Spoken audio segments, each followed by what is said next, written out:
Hi everyone, welcome to this new episode on my channel. This episode is dedicated to a complete teardown of a VanMoof S3 bike. You know my passion for VanMoof design and bicycle?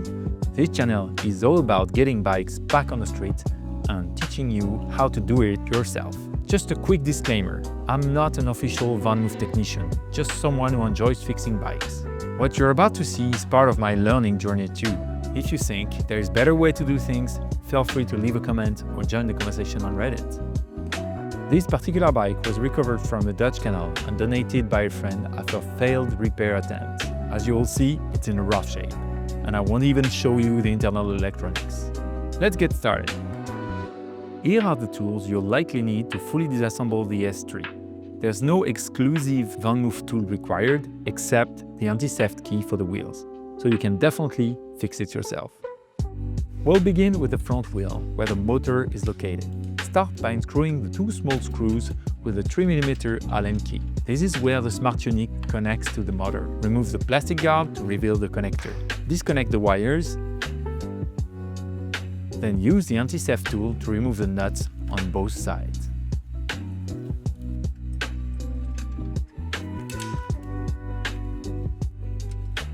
Give the wheel a shake. It should come off easily. Now, onto the rear wheel. Remove the rear chain guard using a 2.5mm Allen key. Then, unscrew the chain tensioner at the back using a 4mm Allen key.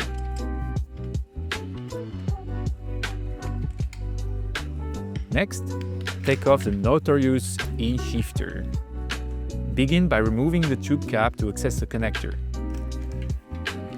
Disconnect it, then remove the single screw with a 4mm Allen key.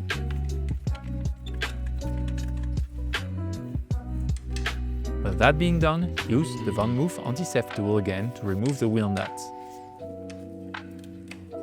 The wheel should come off smoothly. Just make sure the chain is out of the way. These two steps are crucial if you need to replace a tire or a tube, so consider bookmarking this video for future reference. Next up, let's remove the kicklock. Locate the small holes on either side of the pin. Insert two tiny Allen keys or any sturdy pins into the hole, then unscrew it. If you're stuck, apply some WD-40 or any grease. Then, using the Torx T25 key, remove the two stainless steel screws to access the connector. Unplug it, done. Let's move on to the cartridge, also known as Smart unit. Start by unscrewing the seat post clamp on the frame with a Torx T30 and remove the saddle post. Under the top tube, there is several small screws. Use a Torx T8 key to carefully remove them all.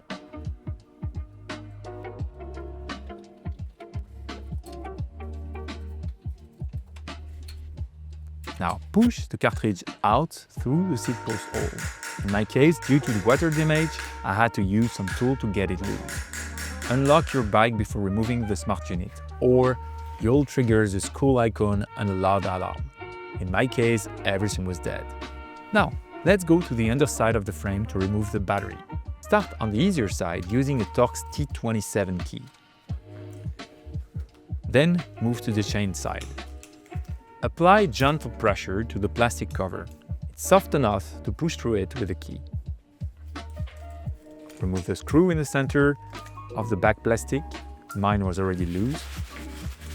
Take off the cap, normally full of dust, but here you can still see some water inside the frame. Move the pedal sensor connectors aside. Then gently pull out the battery using pliers if needed.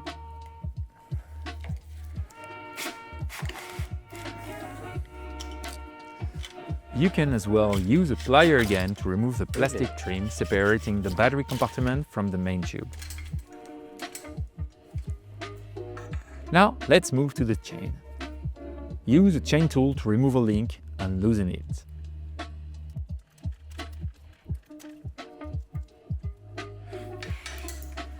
Next is the crankset. Start with the 8mm Allen key to remove the crank bolt.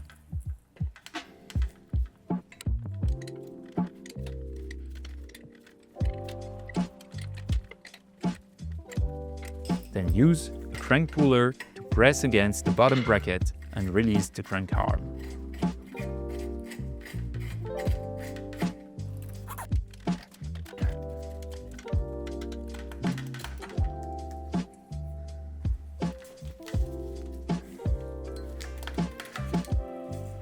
There is also a plastic dust cap on the bottom bracket.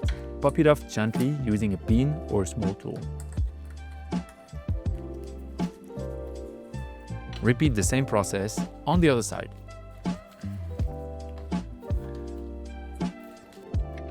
Subscribing really helps the channel. Thanks so much for being here.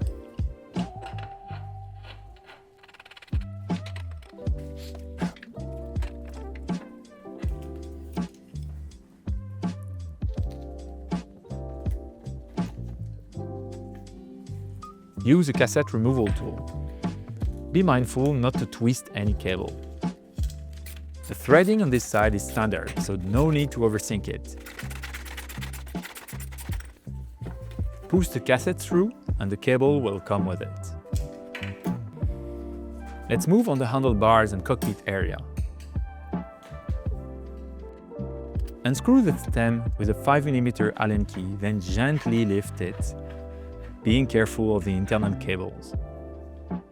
Disconnect the cables attached to the buttons with care.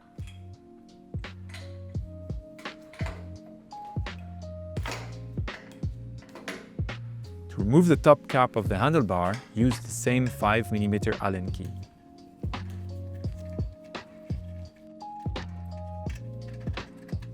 Free the wires by pressing the small plastic hook inside with a flathead screwdriver or a pin.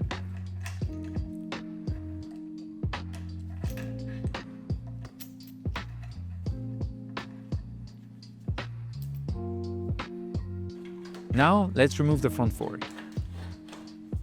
Be gentle with the motor cables that pass through the fork to avoid damaging them. If you plan to replace the fork, you will need to run a guide wire through it to pull the cable back through.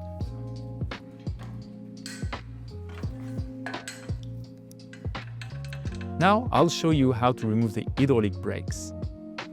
First, disconnect the hose from caliper using an 8mm wrench.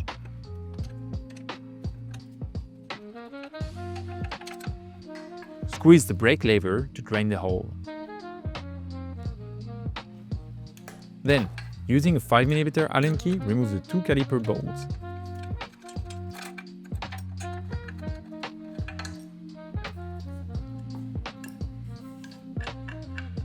Repeat the process on the front, though in my case, the front connector was jammed, so I had to improvise. Make sure to bleed the hose to prevent oil spills.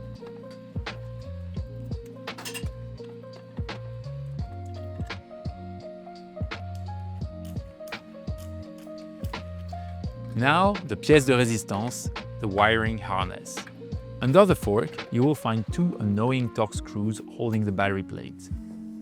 I already removed the Smart unit's connector plate, which was screwed under the top tube. If you're replacing the harness, use a string or guide wire to help reroute it through the frame. Make sure all connectors are free. If necessary, gently push them through the mainframe tube. It can be a bit tricky, but don't rush. Damaging these cables means soldering, and trust me, you want to avoid that. Once you're back under the tube, slide everything out. You'll see the full wiring harness comes out in one piece. A lot of common S3 issues come from faulty wiring harnesses. So if you don't tear down the whole bike, now you know how to replace it if you ever find a spare one. Thanks for watching. Let me know in the comments what you'd like me to disassemble next. More videos are on the way. If there is anything specific you want to see, just ask. I'd be happy to film it and walk you through the process. Thank you!